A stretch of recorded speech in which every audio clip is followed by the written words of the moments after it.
Well, here we are going to look at another 10 bedroom, 12 bedroom co-living home. I'm not exactly sure. Let's go find out how many bedrooms it can be. All right, let's go check it out.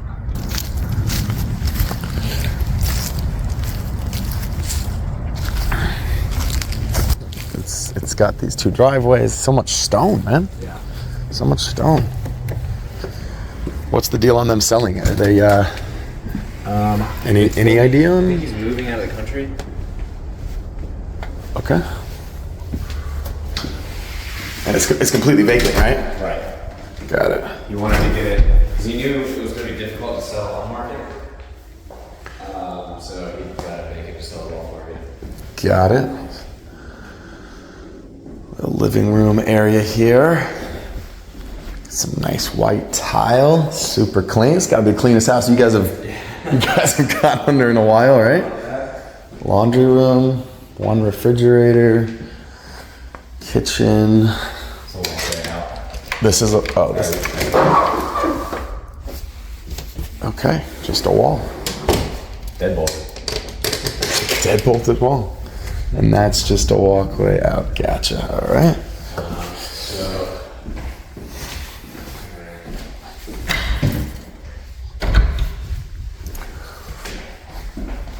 So you got a room right there that we just walked past. Could be a room. This is a room.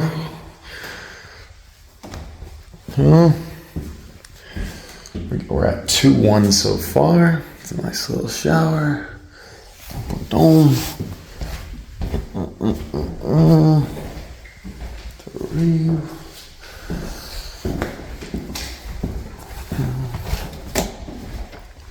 And 4. So we got like what, 4? Yeah. 4 rooms, 2 on this side basically.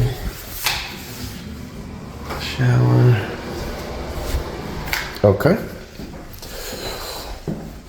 So I see on this side 4 bedrooms and 2 full baths. Yep. And you're saying there's 4 units like this in this house? There should be. I haven't walked yet. We're about to see this. Okay, all right. Yeah, you haven't seen it yet. This one, wait. That's 4. That's 4, yeah.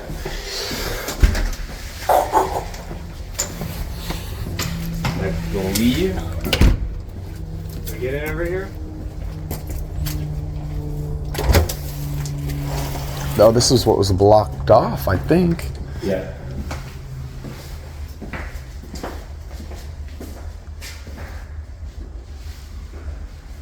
Okay. This is interesting. 4. Whoa, got a little slope going on. Got a little sloped thing here. Okay. So this is like what, like a little studio kind of, or a little one? Yeah.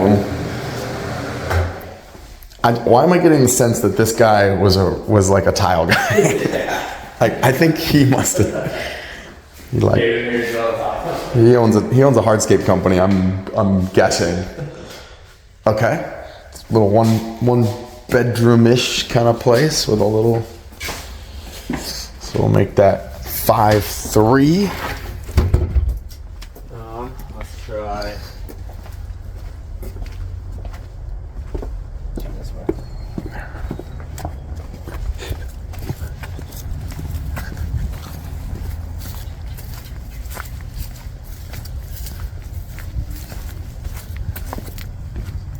Nice big driveway, lots of parking.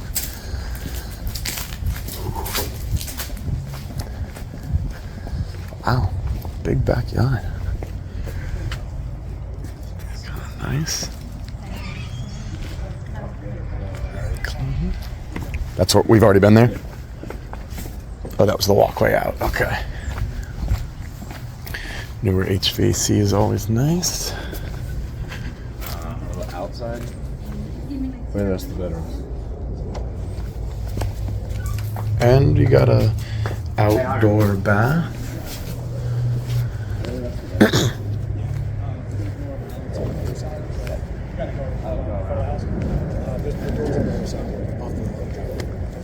I got it. Yeah, did you get in the studio? Yeah. Look, yeah, so there's those 2, and then there's the door on the bottom on the left side of the house. What is that stuff? Just as like a. That's just a storage unit. Yeah. And then he had like a hot tub here, and then there's a bar up there. It's cool. like a little hangout area. And then fire pit back there. He claims he has plans to build a 2-1 ADU there, but it's not approved by the city. He hasn't, like pushed that very much, and he's not one to give us the plans either. So I don't know. But he does have water and sewer lines back there already. So that's interesting to say the least. That's interesting. The city water and sewer here, right? City water and sewer, yeah. But he has the lines already out there. He put a lot of money into this place, as you can see. But yeah. He also doesn't strike me as the type of guy that really cares what the city thinks. I don't think so. He said also that the city has been out here once. He had a shed right there. Yeah. And they complained about the shed and wanted him to move it, and that's the only thing they complained about. Okay. All right. Great. That was good to hear. That is good to hear. But yeah, other side of the house is Cool. Okay. Is that like a kitchen right now? What is that? You got water hookups and everything right here. It's legit. This is the ultimate party place, really. Imagine you invite 40, 50 of your friends over here and...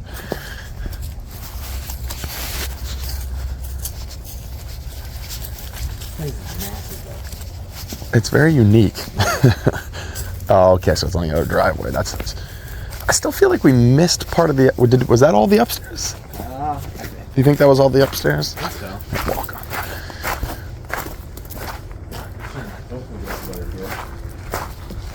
We've seen 5 rooms. I think we've seen 5. Yeah. 5 rooms. So down here. You got another little kitchen, lots of tile work, fridge. Here, so you're down here, cool. We've got a little, that's the newer HVAC. Here's a room, 6, hallway, a room.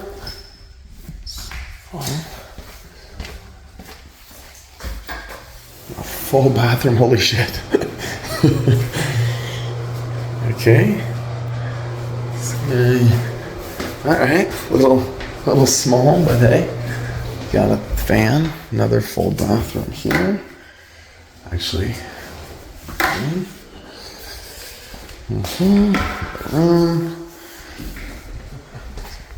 We got the little hotel thing going on here. Another room. And what we got back here?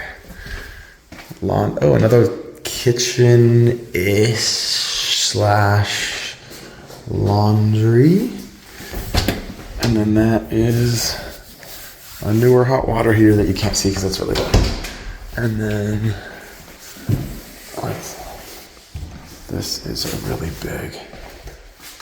I can get that on. It's a really big. It's like a really big room with a bathroom. No. Oh, okay. This guy is unique. So unique. Wow. And then I'm gonna stairs. Okay. So this is all right. So how many rooms do we have down? You can turn that off if you want. I'm good. 5, I believe, right? So 1. That's kitchen. That goes to the hot water heater. So you got 1 down here. 2 down here. 3 here, which will turn off the lights. 3 and 3 full bathrooms down here, I think. 4, 5. All right, so I liked that home for a couple of reasons, and I'm gonna tell you some of the pros and the cons of the home I just gave you a tour of. Number 1, it's already kind of built out like a room rental home, so that's awesome, right? I mean, that's really great. You've got all these rooms, you got these downstairs rooms.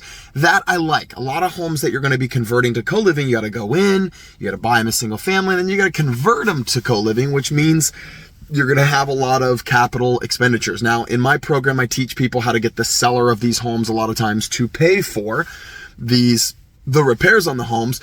But in this case, you're not going to have a lot of repairs. You're not going to have to, you might add a closet or 2, but you're not going to have to add a lot. Does that make sense, guys? So on this particular home, I like that about it.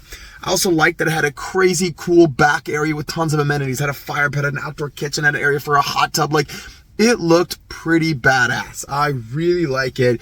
People would love that, and they'd love the backyard, and they'd use that all summer. Even had an extra bathroom out there that was pretty cool. That's another cool benefit. I think for co-living, you want to try to have amenities like that. Now, I don't think it's necessary to have like a pool and a hot tub and all of that, because I'm not really one of those guys that thinks like luxury co-living is a thing. I think we're trying to provide safe, clean, quiet, and affordable housing for just a working professional, right? They don't need all those amenities, and if they wanted all those amenities, they'd go rent a studio apartment and pay the extra, right? So I don't think you need it, but it definitely doesn't hurt, right? Even if people don't use it, it definitely doesn't hurt.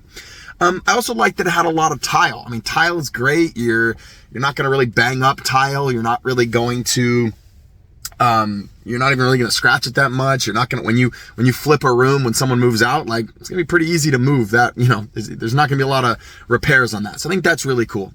Now, a couple of things I didn't like about this house that I think is important to mention is that a lot of the rooms downstairs did not have windows. So that's technically a non-conforming bedroom. Now, you could rent it as that, but I think you're taking a huge risk by doing that, right? What if the house burns down, something starts on fire, whatever, and then they can't get out? And in those basement rooms, you're kind of back in the back there. So what I might have to consider doing is punching a hole through the block, basement wall, digging down, putting in what they call a window well with a little stair. You got to have these little ladders for people to climb out. I mean, it's a total pain in the ass to add those in, and they're $4,000 to $5,000 per one. So if there's 3 or 4 rooms like that, you're talking $15,000 to $20,000 to add these window wells. Now, again, you could not do that, but I don't recommend that at all. And I think it's a huge risk that you're taking by doing that. And so we'd probably want to do that with this home. The other thing I don't like about this home is that it is very obvious that the owner of this home is the one who did a lot of these repairs. And I don't know how that's obvious to me other than just kind of knowing the backstory. It's the guy, and he was a Hispanic guy, and he came in, you could tell it was a lot of like kind of DIY stuff, right? And you want to look for those types of things when you're going into these homes, because that's going to be a big key to how well was the work done. Now, I don't know this guy, right? I've never met the seller of the home. So all I'm going to be able to say, all I know is, all I know is that he probably did a lot of it himself, and it looks like decent work. But when you have a home with this many bedrooms and bathrooms, you gotta ask, how did he do the electric? How did he do the plumbing? And is that stuff can become a massive issue moving forward? I mean, it's very apparent he pulled no permits for it, right? And then in the basement, you've got some of those rooms that are like definitely like maybe 7 feet, maybe less than 7 feet. I didn't have to duck, but it was the ceiling was about here on my head, right? So I'm kind of like, okay, that's cool, but I don't know if I want to deal with that. That could become an issue later if the city did get involved. And whenever I'm buying a house like this and he's selling it, I'm always wondering, is the city already involved? Because this guy did so much unpermitted work. I mean, we're talking a ton, right? He basically, or is that one of the reasons he's selling? You got to at least ask that question. So those are a few of the things that I would be thinking about when going into a house like this. And then of course, I'm willing to take a risk if there's a good deal. But they're asking $655,000 for this house, which, and in Charlotte, I want to pay about $50,000 a bedroom. So he's got 10 bedrooms, so I can pay about $500. So basically what I'm trying to say is I don't even think I'm getting a good deal. I'm definitely not getting an amazing deal. Right? And so I'm taking a big risk on what this guy did before. And that's why when my team rehabs co-living homes, we're always trying to bring in people that are going to do things to code. Now, maybe we get it permitted, maybe we don't, but we're going to do everything as best we can to code. And that's a big difference, right? And this guy, I don't think there's a lot of stuff I can tell already that's not to code. So really important you think some of those things through, but I'm curious, drop in the comments. What do you guys think? What am I missing? What are you think some of the pros of buying a house like this that you could do per room? And what are some of the cons of doing a house like this that you could do per room? Let me know in the comments.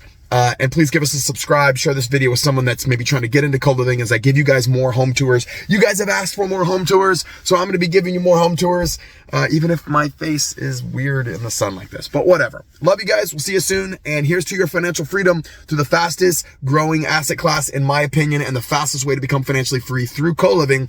But you got to make sure you find deals. And in order to find the best deals, you know what you got to do?